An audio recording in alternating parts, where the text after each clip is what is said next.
What's going on, everyone? Jeremy here from The Quartering, and Joe Rogan made a little bit of an oopsie last night, as well as scoring some big support from other Hollywood celebrities and local and federal politicians.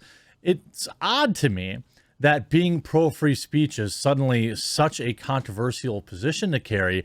But one thing is hilarious to me, and that these weirdos don't seem to understand is, first of all, nobody, and I mean nobody, is forced to listen to Joe Rogan. It is an active choice that people make to consume his content.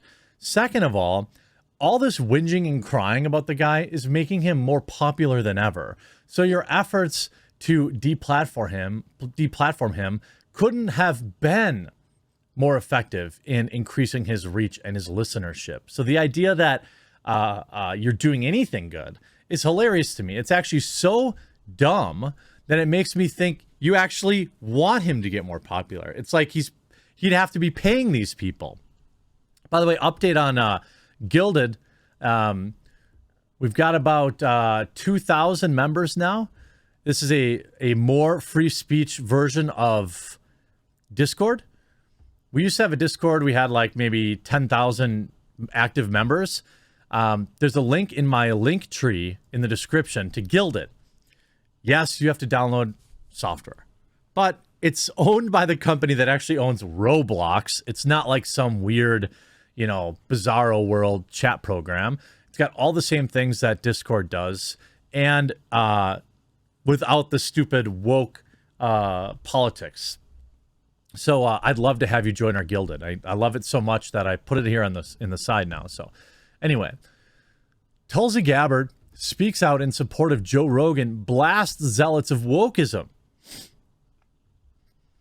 Former Democratic presidential candidate and former Hawaii Representative Tulsi Gabbard spoke out in support of podcaster Joe Rogan Monday, blasting zealots of wokeism who attempted to silence voices they don't like. Believe me, I think eventually they will succeed on some level, but they continue to seethe today because Spotify didn't, destroy their own company.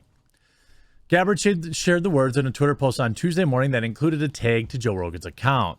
I get the feeling that some people are using Joe Rogan's Coof interview as a pretext to silence his voice because he's not woke. Duh. Zealots of wokeism try to censor voices who don't agree with theirs because they fear the absurdity and weakness of their positions will be exposed. Within hours, the post had been liked 35,000 times. It's well over 45,000 now, I think, close to 45,000, with 6,000 retweets. The sport makes her the second former Democratic presidential candidate to stand with Rogan. Marianne Williamson offered a post in favor of the popular comedian and podcaster on Monday regarding the attacks on his freedom of speech. Quote, "I'm triple poked, but unless they're standing for hate or calling for other bad behavior, banning someone's podcast is too much like burning a book to me. Joe Rogan should talk on his podcast about whatever he dang well pleases." It's interesting. Others have continued to oppose, though, Rogan's strong views on his program. Musical artist Neil Whoever sent a letter to Spotify. We already know about that. Joni Mitchell and Nils Lofgren also removed their music. Fine. Life will go on.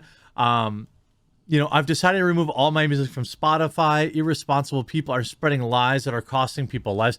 Oh, yeah, nothing about the music that glorifies using substances or ending other people or robbing people. Nothing like that. But Joe Rogan's podcast is really the trouble. That's it's so crazy to me that people can't see through this. It's actually mind-blowing to me. These old hippie burnouts that would have stood arm in arm against censorship 30 years ago are suddenly pro-censorship. Why? Why? Now, it's not, you see here, great stuff here, brother. Dwayne "The Rock" Johnson stands with Joe Rogan.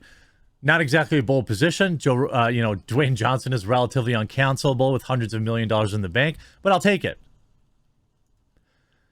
Dwayne "The Rock" Johnson expressed solidarity with podcaster Joe Rogan, who is under fire from the left for contradicting the mainstream narrative on the Coof. The host of the Joe Rogan Experience, one of the most popular podcasts in the world, recently hosted acclaimed scientists In response, Rogan posted a video on his Instagram account refuting the claims that he spreads misinformation through his show, garnering the attention of Dwayne Johnson. Great stuff here, brother. Perfectly articulated. Johnson commented on Rogan's post, looking forward to coming in one day and breaking out the tequila with you. I assume he must have a tequila brand that he's shilling there too. Indeed, support for Rogan is poured in from unlikely spaces. We talked about Marianne Williamson. I don't mind that I disagree with him sometimes, enjoying long-form interviews with interesting people, and not a lot of people do. I am suspicious of motives for shutting him up, and I'm weirded out by how many people desire it. CNN commentator Mary Catherine Ham added. She was probably fired today. Joe Rogan is what he is. We in the media might want to spend more time thinking about why so many people trust him instead of us, the New York Times reporter Matthew Rosenberg said. However, criticism of Rogan has also come from predictable sources, of course. It's been interesting to me, though. You see here, CNN's Brian Stelter. People trusting Joe Rogan over newsrooms like CNN are a problem that's much bigger than Spotify. Bro, the problem is coming from inside the house. Inside the house. Have you joined my Gilded yet? If you go to the link tree in the description, you click that, you'll see a link to Gilded. I'd love to get us over 3,000 members today. Yeah, why wouldn't we trust CNN? News alert, a record number of workers quit their jobs in 2021. Oh, that's a heck of a spin there, CNN. The cause is not listed. The COOF mandates. Seriously, why else would it have been happening in these 2 months? I especially love blaming age discrimination as though that has anything to do but rank speculation. Yes, tune in to Chris Cuomo tonight.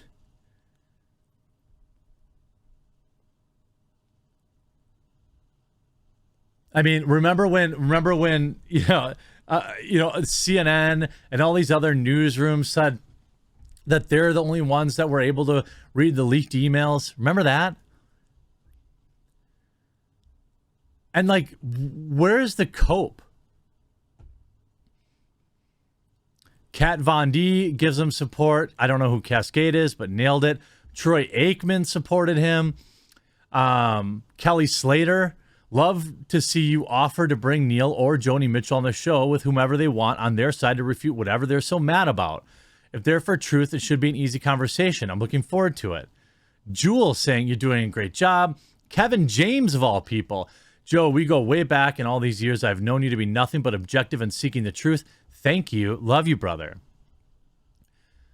It seems like Hollywood is actually starting to come out and support Joe Rogan. And these little comments on Instagram and stuff, they may seem like